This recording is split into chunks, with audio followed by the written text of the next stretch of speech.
I just wanted to do that. You know, you go to concerts and you hear that. Okay, are we rolling? We're rolling. Okay, excellent. Thank you for having me back. You keep inviting me back every year, and I am so honored and so pleased to be here. My name is Susanne Wilson, and a few years ago, my clients gave me the nickname, the Carefree Medium.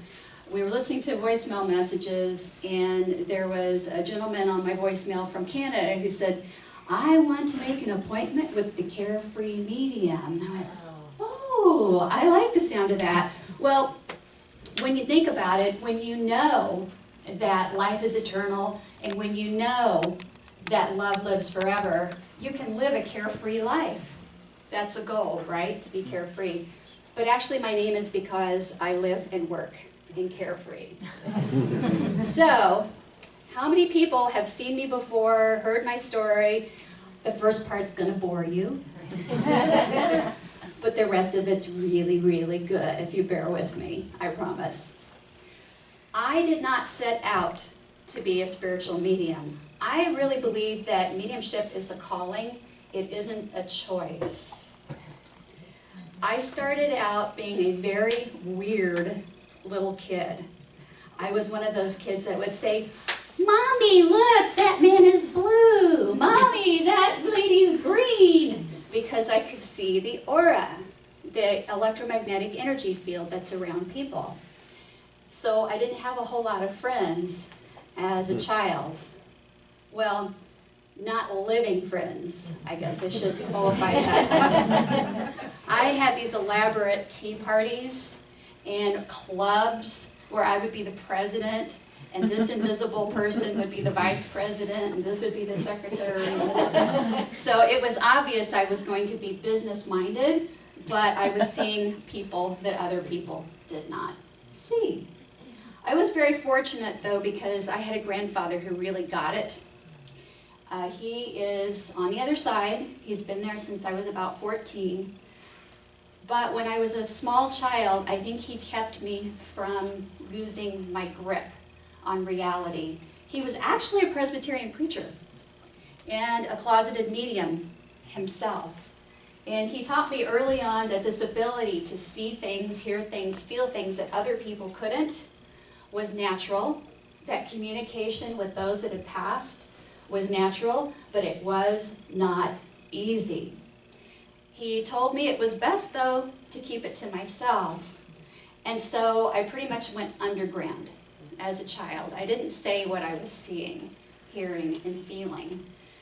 Every once in a while, though, I just couldn't stand it. I remember one day being on the playground, and one of the kids, her grandmother had recently passed, and I was saying, hey, your grandmother's standing behind you. Well, just imagine being that child, turning around, and then punching me out. You know, it's really hard because I wanted to share everything, but there was only one person I could really share with, and that was my grandfather. He also was a hypnotherapist, and he did past life regressions. He helped people who wanted to quit smoking with his hypnotherapy. And under one of his past life regressions, we actually had this recorded and the tape given to a university to study. He spoke an ancient dialect that nobody could identify. It turned out to be an ancient Inuit dialect. Right. So what I'm telling you is that very, very early on in my life, like 8 years old, 9 years old, 10 years old, this was just the way it was. I knew that my reality was different from other people's reality.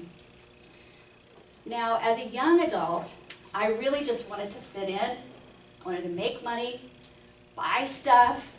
I did that. I did that pretty well, actually. I was a university administrator, and I also was an entrepreneur with my husband. We started wine and spirits shops in Florida. I'm a certified specialist of wine, so when I say I love wine and spirits, double meaning. I also worked in human resources management for a $5 billion company, and that's where I was when I was underground like in the closet with the abilities. All of the seminars and all of the practice and all of the mediumship circle work I was doing and all of the medium mentoring work I was doing was a secret. Shh, don't tell anybody. I've got this really responsible corporate job and I talk with dead people. I would never let anybody at work know what was going on with me. I was very buttoned up. Until the universe got my attention. Has anybody ever had a wake-up call? Like something, yeah, right? See, you don't even think about that. You're like, I know what she means with wake-up call. If you've had one, you know it. My wake-up call was a near-death experience. And it was 2007. I was only doing readings for friends of friends, and it was very secret, and it was practice, but I was really good. I was having sinus infections all the time, and I have to think for a minute about how much I want to tell you about this because it's kind of gross, but they were like more than just like sinus infections. They were debilitating. Like my face would get all impacted, and I eventually became resistant to antibiotics, and it turned out it's because I was living in Florida and I had to go to an allergy specialist. And you know those tests where they prick your arm and they put little bits of allergens in, right? Well, I had one round of those tests. I went back the second week and they upped the dosage. I started feeling really hot during these tests. And I told the technician, oh, I'm burning up. And she said, oh, you're just having a hot flash. I said, no, I'm hot, I'm nauseated. She goes, okay, let me turn up the air conditioning. And then I said, get a doctor, because I felt my throat closing up. She stepped out of the room, she went to get help, and while she stepped out of the room, my throat started honking like a goose. Something was giving me anaphylaxis. 2 doctors came in, 2 technicians. They were holding me up, 1 technician on one arm, 1 on the other, and all of a sudden I noticed they didn't look right. They were very flat and shiny. They were one-dimensional people. And I stepped backwards and up about 6 inches off the ground and 2 feet behind my body. I was observing. And then I was thinking, they're moving in slow motion. Oh my God, they're gonna let me die. Well, that was a scary thought. That was a panicky thought until I heard the music. I heard this amazing music. It was like 1,000, I don't know, like angel voices coming together like instruments. And I remember hearing that music when I was a kid, when I would go out of body at night and just kind of fly around the neighborhood. And I remember hearing the music when it was time to land back in my body, and I thought, that's the same music I used to hear. I guess this is the music I hear when I'm out of the body. And I wanted to go to the music. Well, meanwhile, I could see the slow motion scene unfolding in front of me. I saw one of the doctors picking up a phone. I saw another doctor preparing an injection. And I looked at my body, and I'm standing behind myself, and I remember thinking, wow, I really got to comb the back of my hair later. And I thought, oh my God, that's such a weird thought. Where am I? What's going on here? And that's when it hit me. Arms enfolded me. And I felt, these are my grandfather's arms. I know it's him. I can't see him, but I can feel him. I know he's right here. Oh, great, where are we going? I'm still not really getting it, you know, that this could be close to death. And let's face it, folks, am I really going to die of anaphylaxis in a doctor's office? No, they're going to bring me back. But I'm not thinking about any of these things. I'm not rational, I'm not logical, I'm experiencing. And I felt great. I was like, oh my God. This is, just imagine, not only do you not have any pain or any awareness of pain, but you feel fantastic, like you have the energy of a lion, and joy, just so much joy. I thought, oh, this is what it feels like to be dead. Uh-oh. No sooner did I have that thought than I saw the injection going into my body. I'm like, oh, I'm going to be going back. Here we go, here we go. I heard a voice, totally unknown voice, say, your work hasn't started. Okay. Then they give me the injection. I'm like vacuum sucked back into the body. And paramedics burst into the room. And somebody's coming at me. One of these paramedics has this defibrillator. I don't know, I can't say that right. Defibrillator? Is that how you say it? Right, okay. I recognized it from the medical shows on television. And right at that moment, I heard them say, she's breathing. And I got that big gasp of air, and it hurt like hell. It hurt like hell. My chest was on fire, my throat was on fire. I'm thinking, I don't really want to be back in this body. Right now it feels really good. Now, I didn't go to an afterlife. I think I was in some kind of like in-between spot. And my grandfather came to that in-between spot knowing she's going to be scared. I want to be there for her.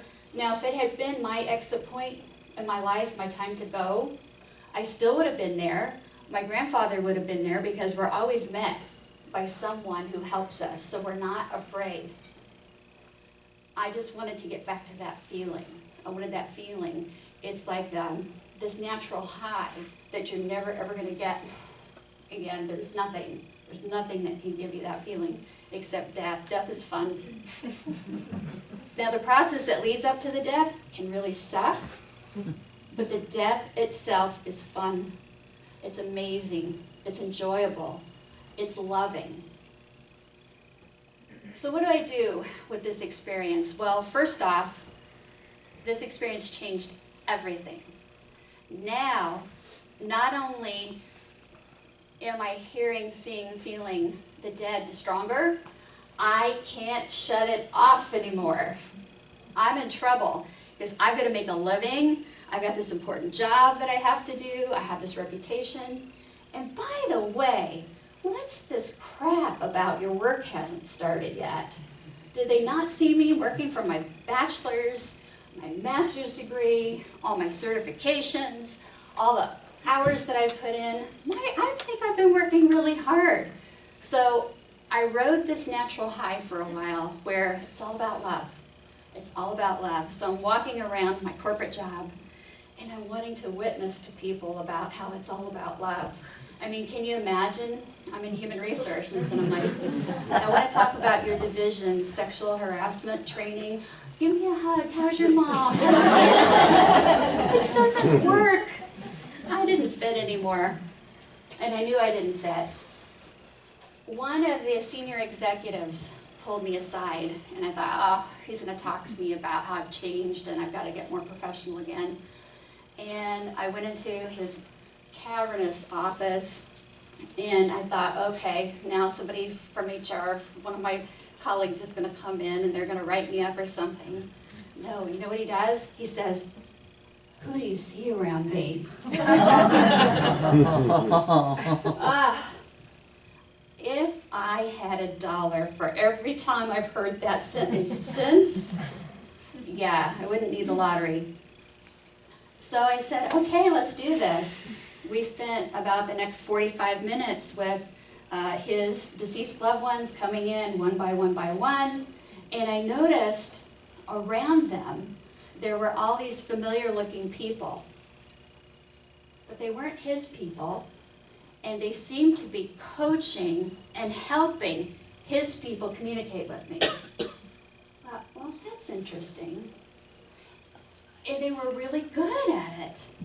And whenever I wasn't getting it, one of these helpers would help me. And they'd show me something. Like if they showed me an apple, I realized, apple for the teacher. Oh, she was a teacher. And my colleague is sitting there going, yeah, that's right. How do you know that? Well, they're telling me.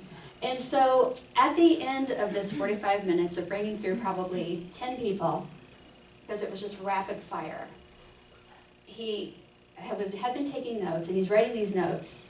And at the end, he put his pen down. He went,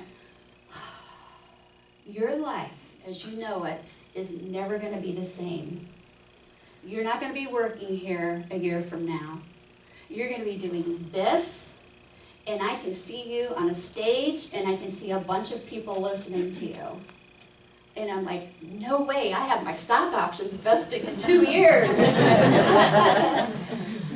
So anyway, those stock options, I ended up cashing out. They bought me my office in Carefree. I mean, everything lines up the way that it's supposed to if you pay attention, right? You know when you're in the flow. It did take a while, but first off, I had to get away from what I was allergic to, which is mold. Do you think Florida has mold? Oh boy. So it took a while to sell businesses. It took a while to find a place to live, and I eventually got here. And I wanted to, before I bought the office condo, I wanted to rent an office. My cousin lives out here, and she said, I'm going and seeing this yoga teacher, and I'm in her classes, and it's really great. She's got a room to rent if you want to go meet with her. And I said, okay, sure, fine, I'm going to go meet with this yoga teacher and see about renting this room so I can do readings and teach people. So I go, and it's immediately apparent that this yoga teacher doesn't know anything at all about mediumship. And I was under the impression that she knew exactly what I did, and all I was going to do was go in and look at the space and decide whether or not to rent it. Wrong. She said, okay, so if you get information like that from people, can you read a picture? And I said, yeah, I can read a picture, but reading a picture is usually like a psychic thing. You're just picking up energy. And she's like, oh, I don't care. So she goes over to her Christmas cards, and she pulls out a picture. And she says, here, read this. Well, bless you. It's a picture of Elizabeth Boisson's kids. Okay? I've just moved to town a couple weeks ago. I don't know her. There's no Helping Parents Heal. And so I said, okay, I'm thinking this is the yoga teacher's family or relatives or whatever. So I said, okay. I sat down. I meditated for a minute. I looked at the picture, and I said, there's something about the young man in the picture. Well, I didn't know. That's Morgan Boisson, Elizabeth's son, who just passed. Well, I thought I was going to pick up energy from the picture, but what happened was it was like a big white door opened in the room, and in walked this young man, very powerful, with his arms outstretched. Hello? That's what he said.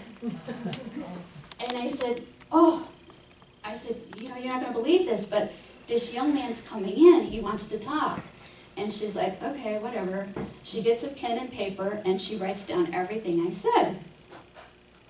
It turned out that there were several validations. That means evidence, things that are said that can be verified later, that the yoga teacher didn't know. Only the family knew, but Elizabeth knew. She called Elizabeth, and at that time, my husband had taken ill and needed surgery. Elizabeth calls me and says, I've got to see you. I don't really know about mediums, right? But this is so amazing because there are things here no one could know. And I want to contact my son. I mean, obviously you've done it. Wouldn't you call me if you heard about this? I mean, I had to put the poor woman off because I just couldn't do readings at that time until my husband got through his surgery. It's just a terrible, what do you call it, hernia thing? Oh, terrible, painful, very serious. It was terrible. He had a colon problem. He had actually had a third of his colon taken out not long before that. We were scared to death. We thought, oh, I could lose him. He's a former Marine. He's a tough guy. He came through this with flying colors. It didn't take too much longer where I thought, okay, I can focus and I can do readings again. And when I sit with her, the most amazing thing, it was you and your husband both, right? Morgan came in. Hello? I mean, it's amazing. His energy is amazing. He had me sketch a rock, and it was like a jagged rock, and he said, "This'll have meaning to you, keep it." And a few months later, one of Morgan's friends, who didn't know about this, sent the family a rock. Was it from the mountain? It was from the place that he passed. It was from the place that he passed. Didn't send it, he brought it to me. He brought it to you. Yeah. And there it was. Now, how could someone who's dead predict the future? He's hanging out with his family. He's hanging out with his buddy. He sees that his buddy is making this plan. He sees that he's put the rock aside. He hears his thoughts. He hears him say, "I'm going to give this to your family. They're going to love this. This is sacred. What do you think, dude?" I mean, they're listening. They're taking part in our lives all of the time. Now, Morgan then helped inspire the meeting between you, Elizabeth, and Mark Ireland, who both had this plan in their mind about forming this group. They've both been thinking about it and thinking about it. I want to tell you that the children that have passed work together. They will arrange for you guys to meet each other. And after you meet each other, if they haven't met, they sure as heck will, because they want to keep the connection strong. They want to be part of your lives. They are part of your lives. They're just in a place where they feel absolutely no pain. They feel really, really good. And they can do just about anything, have just about any experience that they want to have. We put on a body. It's just not a physical body when we die. We have cities, we have communities. Yeah. We're not just floating balls of light, bumping aimlessly in each other. That would bore the crap out of me, right? You too? Yeah. I mean, who wants to meet up with a floating ball of light after you die? Who wants to be one? It's not like that. It's not like that. That is the real life. That is the real life. Death is the real life. Your form in death is who you really are. It's where we're from. My grandfather used to have a saying, "Heaven is home, but don't be homesick." Because you still have work to do. You still have work to do here. That's why you're here. That's why you're here. Now, recently, my work has taken a different turn, more into teaching. In fact, I have over 1,000 people sitting on a wait list wanting a reading. I'm not going to get to them all. I'm doing the best that I can to see once or twice a year or on the phone readings for people who have been with me for years, the best that I can, and even they're getting impatient and having to wait. But I am taking new students in 2017, and what I'm doing is I want to reach as many people as possible with the message, number one, life is forever. You're forever. Number two, love lives forever, those relationships, even though we have this barrier of being in two different worlds from our loved one. That relationship is still alive and strong. And number three, and most important of all, everyone, listen to me, everyone has the ability to make their own direct connection with their loved one in spirit without a medium. Now my husband will tease me and say, "You're going to put yourself out of business. Stop telling people they can't have more readings." I have people that would want to do this, have a reading with me every single month. I tell them, no, I don't want you to be dependent, and they're probably not going to show up every single month because they don't want you to be dependent, but they want you to talk to them, and you can do that every day. You can do that every day. My goal is to live in a physical earth where no one needs mediums anymore because you're getting your messages yourself. Now, do I think a reading can be very healing? Yes, but it is not therapy. It is not grief counseling. It's not the end-all, be-all. It's just another spoke in a wheel of healing. Your friendships with other people, You're sharing with other parents who get it, like the people in this room, like the people watching the video. That's very, very important. And is celebrating the lives of the children is very important. So that leads me to the next thing I want to tell you about, is celebrating. Christmas, New Year's. I know, I've heard from people, I'm not going to put up the tree this year. My son is gone, my daughter is gone, I'm not going to put up the tree. They're going to be really disappointed if you usually celebrate Christmas and you don't do it. Really disappointed. We don't want to disappoint them. I mean, they're there every day. They're coming by and they're going, why don't you have the tree? Where is everything? What's going on here? It gets them very concerned. Do they grieve for us? Well, they miss us, but it's a different way. They miss us in terms of, it's like we're away on a long trip, okay? And they're home. And we'll be coming home eventually. And in fact, my friends in the dead community tell me that there are discussion groups where people talk about, I really miss my mom, I really miss my dad. And they say, listen to what mom did the other day. This is so great. She made this, my favorite cake. She set it on the counter, and she said, this is for you. And everybody had a piece, and they were talking and laughing. And everyone in the group was like, oh, that's so great. Well, let me tell you what Dad's up to. He just got an award at work. I mean, they're bragging about you guys. They're sharing about you. So, think of it as not letting them down when you continue to live your life, when you continue to celebrate. Does that make sense? Yeah. I know it's got to be hard. I don't know what the pain feels like of having a child transition. I've just seen it thousands of times. But I can tell you that they have the flip side of that.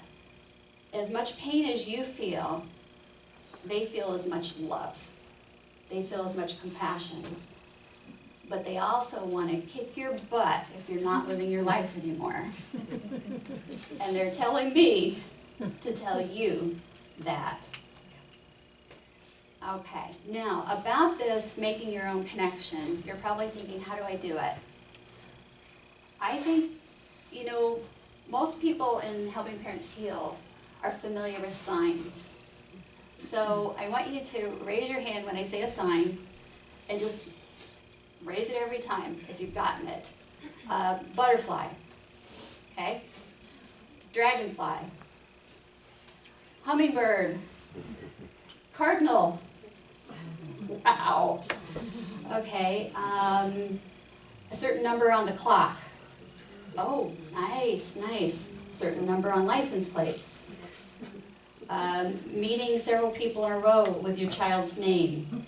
Look at that, that was huge. Okay, so you know to recognize those. So what do you do when those things happen? Say thank you. Well done. Thank you so much. I'm going to want another one. You say what?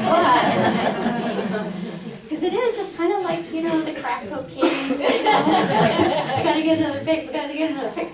But just, that's all right. That's just human nature, I think. Just give the gratitude and give them the pats on the back, because when they go back and talk to their friends or sit in that discussion group, they're going to say, wow, she was really thrilled. Oh, man, you should have seen the look on her face. She texted 10 friends. It was amazing. Dream visits. Anybody? Okay, do you want to get more dream visits? Yeah, of course. Dumb question, right? Well, to do that, pick a day, one day a week. I usually pick Sunday because even I cannot order up my granddad like a burger and fries, okay? I have to make an appointment. And I'll say, Granddad, I could really use a visit with you this Sunday night. I'm going to set up all the conditions. Come on in and visit with me. Come on in, you're welcome. If you got your schedule cleared, come on in. Sunday rolls around, I make it a very calm and peaceful day. Just try to stay zen, you know. And I remind him, remember tonight, dream visit, come on in. I will put his picture, a personal item of his by my bed, a little bowl of water. I have a little crystal bowl. Why? Water is a great spirit conductor. Everybody has a picture, I'm sure. Everybody has a personal object. Even if you didn't have the personal object, the picture's fine. I will light a white candle, and I will give gratitude for having had him in my life, for all the gifts that he has given me and continues to give me. And I will go to sleep with a happy memory. But of course I'll say, remember, I'm inviting you in. And this is key. Ask your angels or divine source, God, Muhammad, whoever you're asking, Moses, ask for the gift of remembering the dream visit.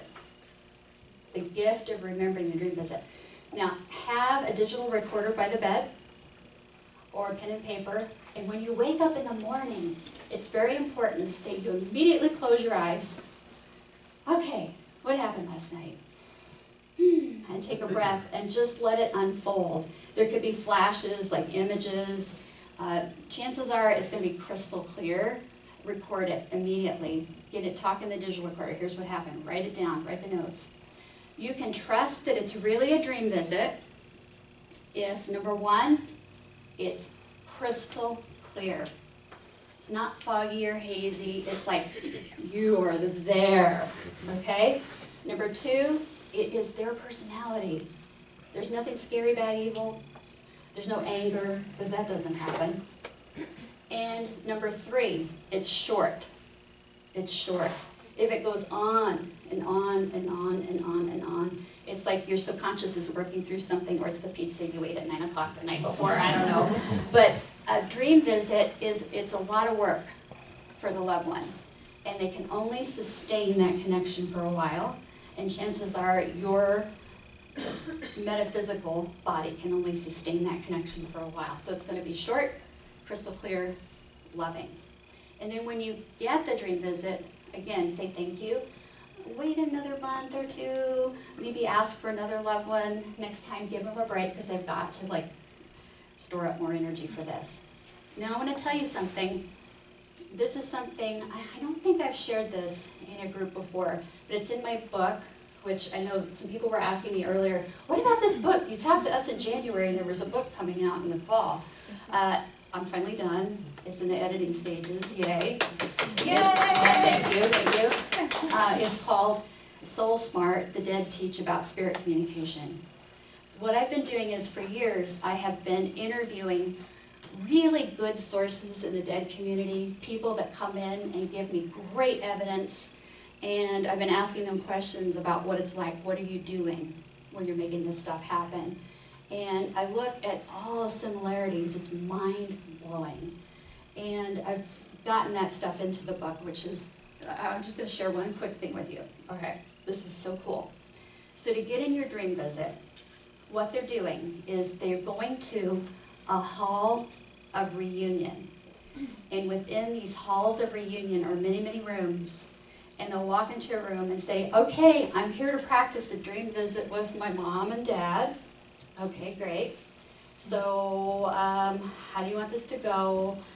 Here's a stage. It's like a Broadway play type of stage. They come up and they say, what do you want to wear? Here's the energy that you've got to muster. Here's some angels and guides coming in to help. We're going to do rehearsals now, okay? And it's literally like a lights, camera, action type of rehearsal as they get ready. They have to push their energy, they have to gather their energy, and they have to push their energy. They have to rearrange their vibration temporarily to get in that dream. It's a real thing that they plan and rehearse. If it was easy, you'd be getting them all the time, okay?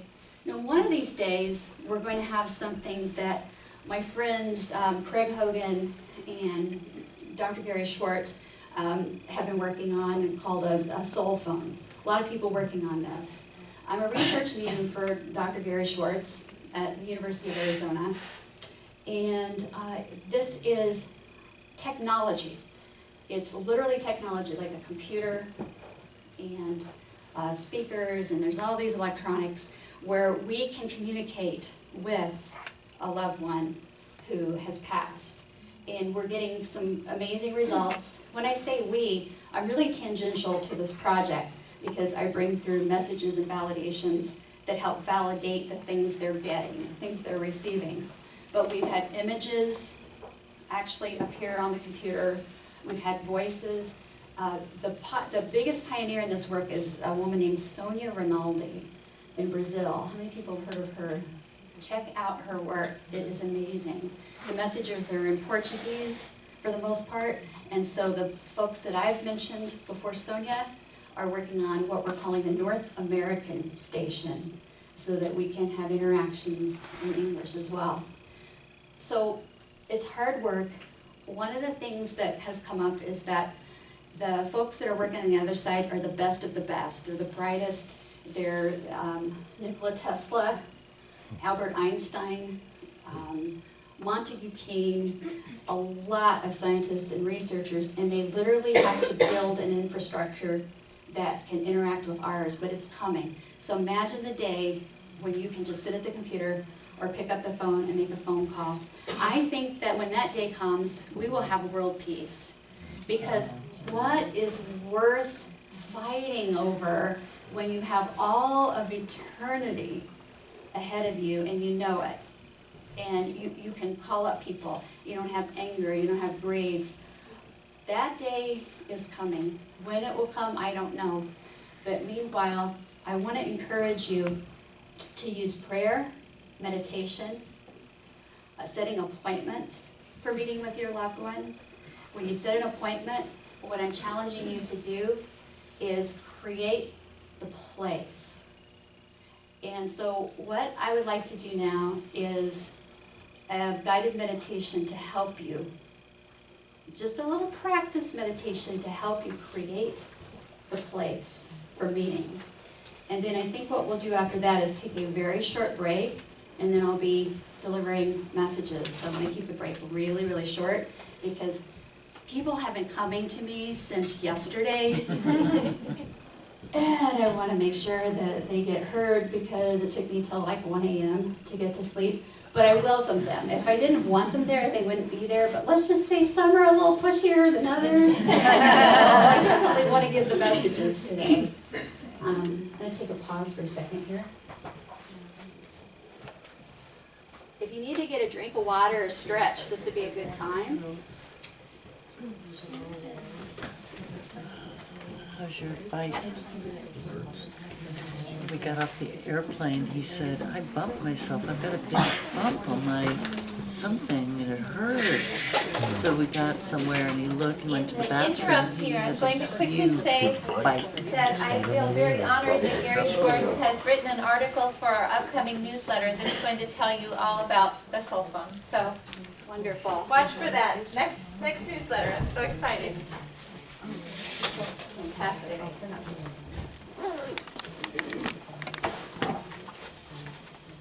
Both feet flat on the floor for your grounding. And if you have anything on your lap, it's best to just place it on the floor. So you don't have to worry about holding on to anything. Just nice and mellow. Close your eyes. And breathing through your nose, take a nice big breath in, and then let this breath all the way out. And then another breath in, and let it go all the way. Divine Source, thank you for blessing us with this day, with our lives, with all of our many blessings. And thank you for giving us yet another opportunity this day to be of service in these lives and in these bodies. We ask that you surround this room and everyone in this room in a beautiful, translucent, golden bubble of protection that is bathed in your divine white light, sealing in all of our positive energies and good health, sealing out all negative energies, all ill health, all energies from lower realms, and we send white light to the lower realms, so that in this sacred space, only energies of the highest order may enter in. And we give gratitude for each individual's spiritual team, guides, angels, beloved children, and loved ones in the light. And now take another big breath in and relax, let it go. Now I want you to visualize or imagine that you are standing in front of a large white house. The front door to this house is open. Go ahead and walk inside the house, and you will see that you're standing at the end of a long hallway. And just visualize that there is an elevator at the end of the hall. Begin walking slowly towards the elevator. There are rooms on your left and rooms on your right. Each room has one beautiful color coming from it. As you walk by, red, orange, yellow, green, blue, and violet. And now reaching the elevator, see yourself entering, the door is closing, this elevator is big, and it moves very slowly, going up, up, up. Let your vibe, your energy rise with the elevator. The doors are gently opening. Exit the elevator, and when you do, I want you to find yourself in a beautiful room furnished exactly the way you like it. Go ahead, leave the elevator behind and enter the room. This is a sanctuary for you. You can choose the color or colors, the furniture, the textures, everything in the room is perfect. Now, somewhere in the room, find a large pillowy chair to have a seat in. Have a seat in the chair and feel yourself sinking in. Very comfortable now.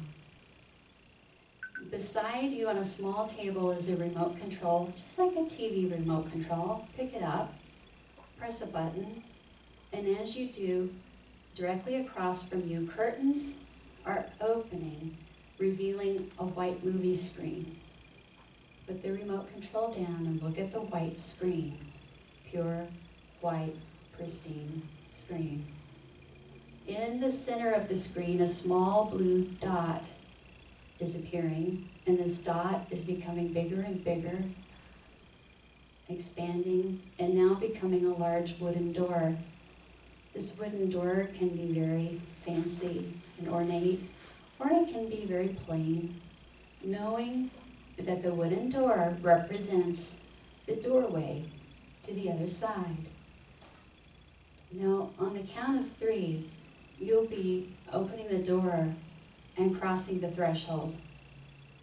3, rising up from the chair. 2, opening the door. And 1, cross the threshold and find yourself in a beautiful garden where every flower is in bloom. In front of you, a hummingbird has paused, suspended in the air. I want you to look at the hummingbird and see the colors, the outline. Perhaps even hear the flutter of wings. Now the hummingbird flutters down to show you your feet. You're standing on a pathway.